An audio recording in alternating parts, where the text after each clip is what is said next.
श्रीमद्रामायणे वाल्मीकीये आदिकाव्ये युद्धकाण्डे 83तमः सर्गः।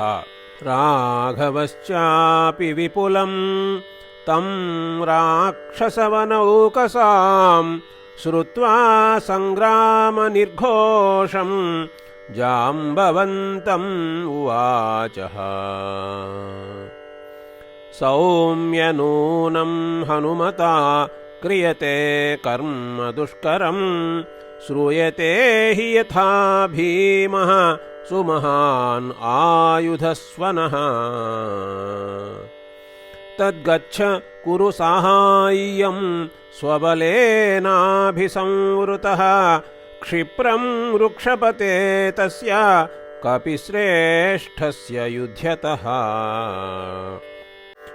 वृक्षराजस्तथोक्तस्तु स्वेनानीकेन संवृतः आगच्छत् पश्चिमं द्वारं हनूमान् यत्र वानरः। अथायान्तं हनूमन्तं ददर्शक्षपतिः पथि वानरैः कृतसङ्ग्रामैः श्वशद्भिरभिसंवृतम्। दृष्ट्वा पथि हनूमांश्च तद्वृक्षबलमुद्यतं नीलमेघनिभं भीमं सन्निवार्य न्यवर्तत।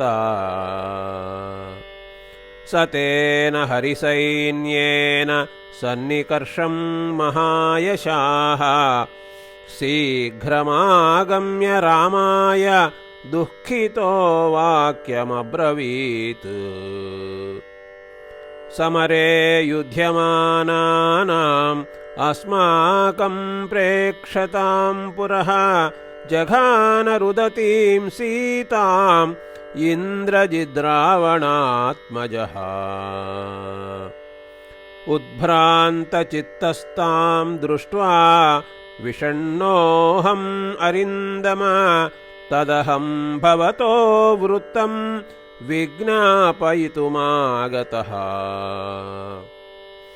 तस्य तद्वचनं श्रुत्वा राघवः शोकमूर्च्छितः निपपात तदा भूमौ छिन्नमूल इव द्रुमः।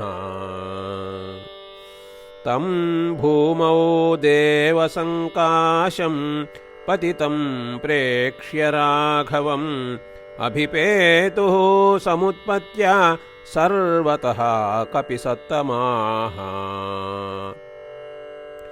असिञ्चन् सलिलैश्चैनं पद्मोत्पलसुगन्धिभिः प्रदहन्तम् अनासाद्यं सहसाग्निमिवोच्छिखम्।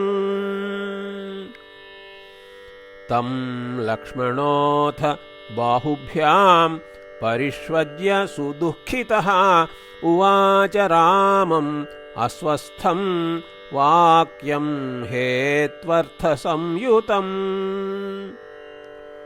शुभे वर्त्मनि तिष्ठन्तं त्वामार्य विजितेन्द्रियम् अनर्थेभ्यो न शक्नोति त्रातुं धर्मो निरर्थकः। भूतानां स्थावराणां च जङ्गमानां च दर्शनं यथास्ति न तथा धर्मः तेन नास्तीति मे मतिः। यथैव स्थावरं व्यक्तं जङ्गमं च तथाविधं नायमर्थस्तथा युक्तः त्वद्विधो न विपद्यते। यद्यधर्मो भवेद्भूतः रावणो नरकं व्रजेतु भवांश्च धर्मयुक्तो वै नैवं व्यसनमाप्नुयात्। तस्य च व्यसनाभावात् व्यसनं च गते त्वयि धर्मो भवत्यधर्मश्च परस्परविरोधिनौ। धर्मेणोपलभेद्धर्मम् अधर्मं चाप्यधर्मतः यद्यधर्मेण युज्येयुः येष्वधर्मः प्रतिष्ठितः यदि धर्मेण युज्येरन् नाधर्मरुचयो जनाः धर्मेण चरतां धर्मः तथा चैषां फलं भवेत् यस्मादर्था विवर्धन्ते येष्वधर्मः प्रतिष्ठितः क्लिश्यन्ते धर्मशीलाश्च तस्मादेतौ निरर्धकौ वध्यन्ते पापकर्माणः यद्यधर्मेण राघव वधकर्म हतो धर्मः सहतः कं वधिष्यति अथवा विहितेनायं हन्यते हन्ति वा परं विधिरालिप्यते तेन न स पापेन कर्मणा अदृष्टप्रतिकारेण त्वव्यक्तेनासता सता कथं शक्यं वरं प्राप्तुं धर्मेणारिविकर्षण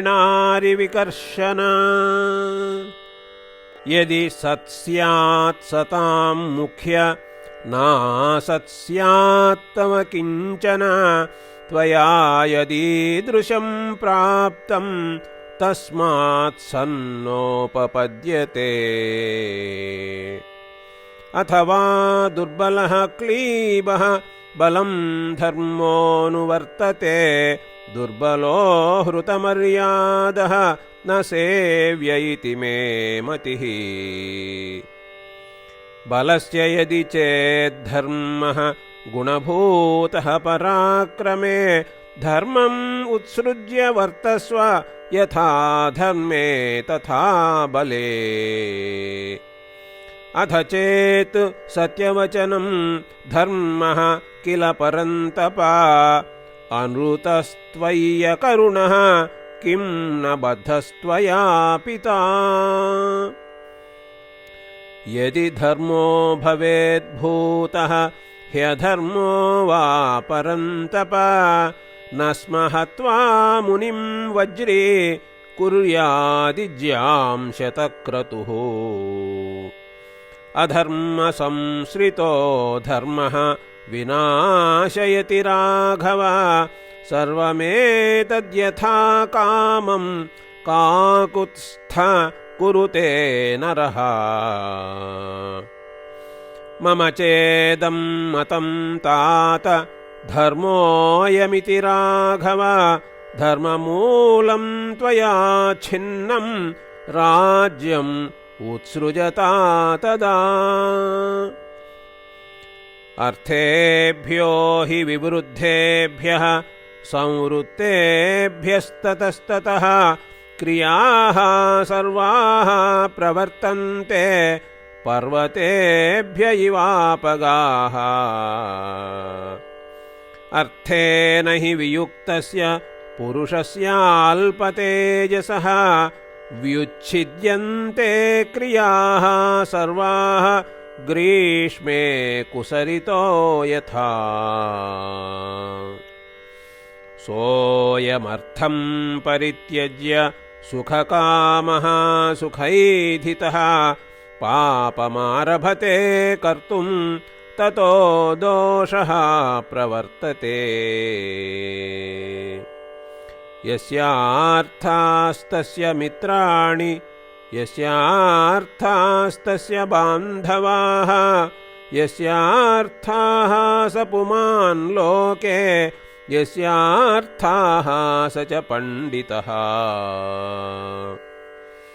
यस्यार्थाः स च विक्रान्तः यस्यार्थाः स च बुद्धिमान् यस्यार्थाः स महाभागः यस्यार्थाः स महागुणः अर्थस्यैते परित्यागे दोषाः प्रव्याहृता मया राज्यमुत्सृजता वीर येन बुद्धिस्त्वया कृता यस्यार्था धर्मकामार्थाः तस्य सर्वं प्रदक्षिणम् अधनेनार्थकामेन नार्थः शक्यो विचिन्वता हर्षः कामश्च दर्पश्च धर्मः क्रोधः शमो दमः अर्थादेतानि सर्वाणि प्रवर्तन्ते नराधिप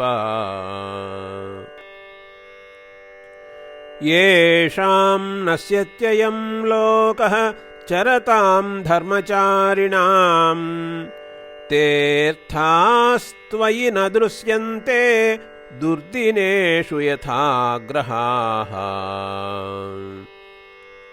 त्वयि प्रव्राजिते वीर गुरोश्च वचने स्थिते रक्षसापहृता भार्या प्राणैः प्रियतरा तव तदद्य विपुलं वीर दुःखम् इन्द्रजिता कृतं कर्मणा व्यपनेष्यामि तस्मादुत्तिष्ठ राघव उत्तिष्ठ नरशार्दूल दीर्घबाहो दृढव्रता किमात्मानं महात्मानम् आत्मानं नावबुध्यसे अयमनघ तवोदितः प्रियार्थम् जनकसुता निधनं निरीक्ष्य रुष्टः सहयगजरथां स राक्षसेन्द्रां भृशमिषुभिर्विनिपातयामि लङ्काम् इति आर्षे श्रीमद्रामायणे वाल्मीकीये आदिकाव्ये युद्धकाण्डे 83तमः सर्गः।